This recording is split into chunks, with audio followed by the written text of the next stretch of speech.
welcome to the Green Woman Tarot.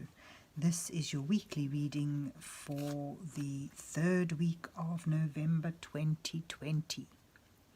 So that's from the 16th to the 22nd of November.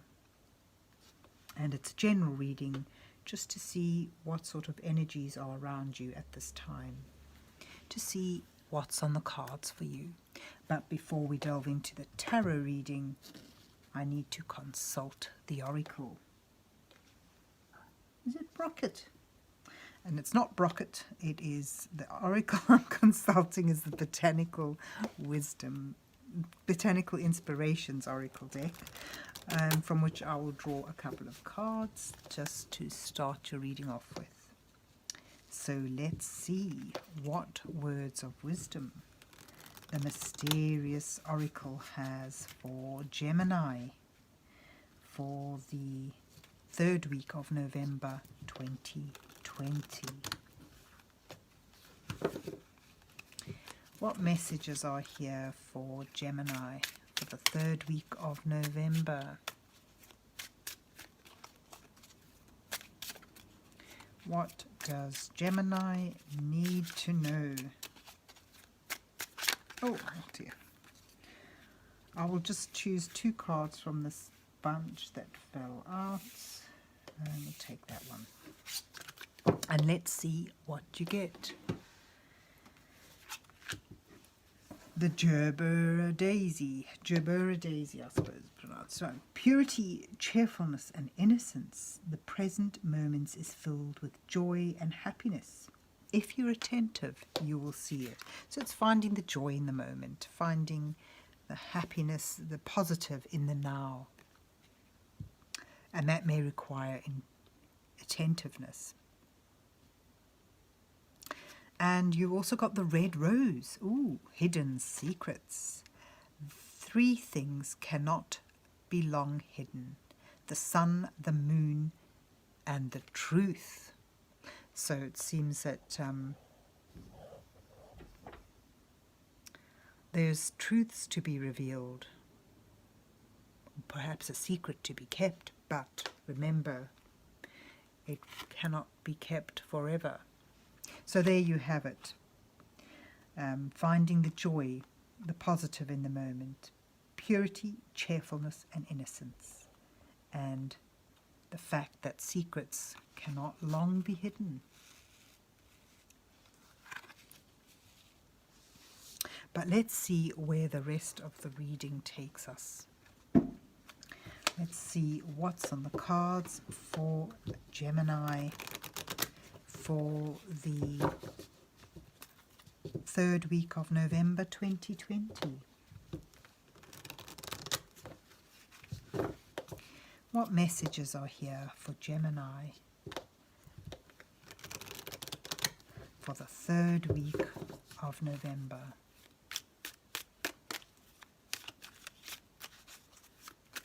What does Gemini need to know? So I'm using the Llewellan deck today, and I'll draw an 8-card spread for you. The first 2 cards will reveal, or will depict you where you are now. Oopsie, okay, you've already got one falling out. Then the following 2 will highlight the challenges you face at this time. The next 2 will offer some guidance. And then the final 2 may reveal your possible outcome. So let's see what you get. Firstly, you have the 6 of Pentacles and Justice. Oh, interesting. 2 cards with scales. Okay, and then you have as your challenge the 6 of Wands and the 4 of Pentacles. Your advice from Spirit is the Fool and the 5 of Swords. Okay, and then you have the Queen of Wands and the 8 of Pentacles in your outcome row, and then you have the 7 of Wands at the bottom of the deck. So interestingly enough, here you have, when I look at these 2 cards together today, I'm getting a sense of a question arising. Are things in balance? Is the give and take in your current situation truly balanced? Or is one of you taking more than they are putting into a situation? There's certainly an indication here that balance is to be questioned. You need to question whether things are really balanced. Perhaps there is a decision that needs to be made, and that needs to be made with integrity and with unbiased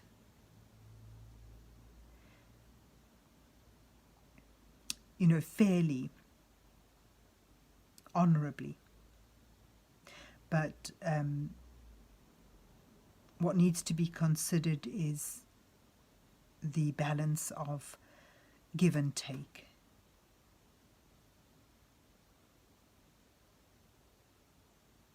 So perhaps for some of you there's a decision to be made, or a decision that is going to affect you.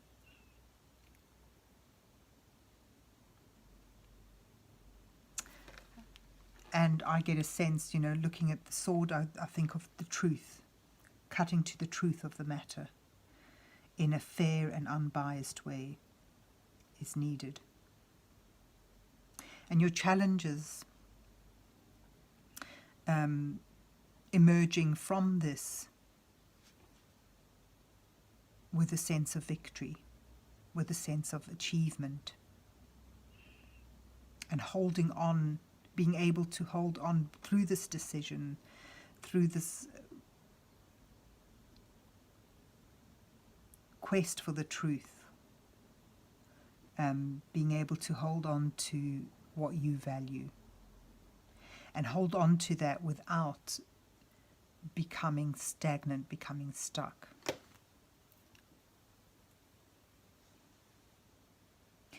You could ask the question, am I holding on to something, and is that causing an imbalance? Is my holding on to something causing an imbalance?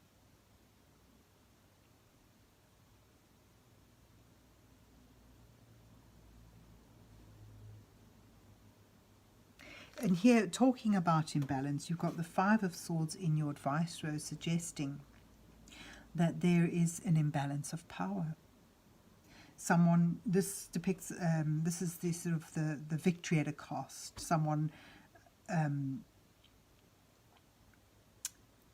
may well be victorious in gaining what they want, but through their actions, they have been acting in a sort of self-serving manner, and they've taken advantage, if you will, of someone who is not as strong as them. And in doing so, they've alienated perhaps someone that whose company they value. It's caused them to distance themselves from them. So it sort of indicates to me that in an advice road, sort of be wary, or take a look at the balance of power in things. Who is being taken advantage of? Is someone acting in a self-serving manner, and through that they're wounding others, and thereby causing their distancing from them? And I get a sense here, if you feel that you're the one who's been victimized in this, the Fool suggests you take a new path. You start a new journey, begin a new beginning, and take that leap of faith towards something more creative.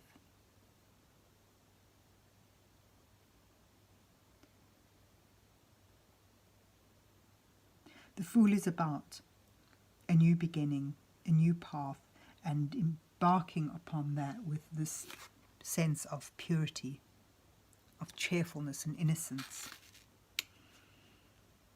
It's almost like letting go of, perhaps this is the whole thing for some of you, to let go of a sense of injustice that you've been holding on to, that's kept you back.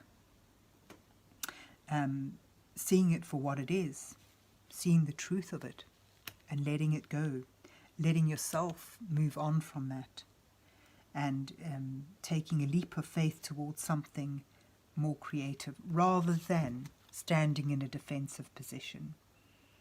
You are in, the Seven of Wands shows someone in a position of defense. They are in the stronger position. No matter what's coming at them, they're on higher ground. But, it's an aggressive sort of energy from this card that I'm getting today, and it's I get a sense of releasing that, turning your back on that, as these people have, and moving towards something more creative, something that could ultimately be more fulfilling. Taking that leap of faith with the purity of heart, and finding the joy finding the good in the moment, and letting the negative slip away from you as you focus now on stepping into your own power by building up something that is creative. The Queen of Wands is all about cheerfulness. Yes, she this is why she holds the sunflower. It's sort of that element of adventure and play and creativity, but she is a go-getter. She's someone that gets things done. She is driven, she is passionate. She would take that leap of faith and work towards something more creative, something more inspiring. And it shows you, sort of finding that, stepping into your own light and focusing on building up a new skill, finding a new path of productivity to work towards, learning new skills. And, through this learning, it could bring that sense of stability, security, and that sort of sense of having what you need to feel stable and secure. There's something that you can build up on your own. So I definitely get a sense that you've been urged to walk away from a situation where things are imbalanced and unfair. And if you want to find that sense of accomplishment, it's going to be in something more inspiring to you, more creative and more entrepreneurial, more independent. There's a lot of independence in the Queen of Wands' energy. And, moving towards that without bitterness. Because you've got here, the innocence and the purity is the energy of the Fool, and in this oracle card here as well. And letting that darkness fall behind as you focus on something far brighter and far more productive, and allowing your energy, your focus, your time and efforts to go into something productive and something that you can learn from. And where we pull in the red rose, the hidden secrets, I get a sense it sort of comes in here where you acknowledge and question the sense of balance. It may reveal a truth to you that you may not have seen until now. But it's certainly, there's a chance that if you're willing to take it, you could work towards or move towards something more independent, more creative, more inspiring, and more productive. So there you have it, Gemini. I hope you enjoyed your reading and that it resonates with you. And if so, please remember to hit the like, share, and subscribe buttons, and then have yourself a good week, and God bless you till we meet again.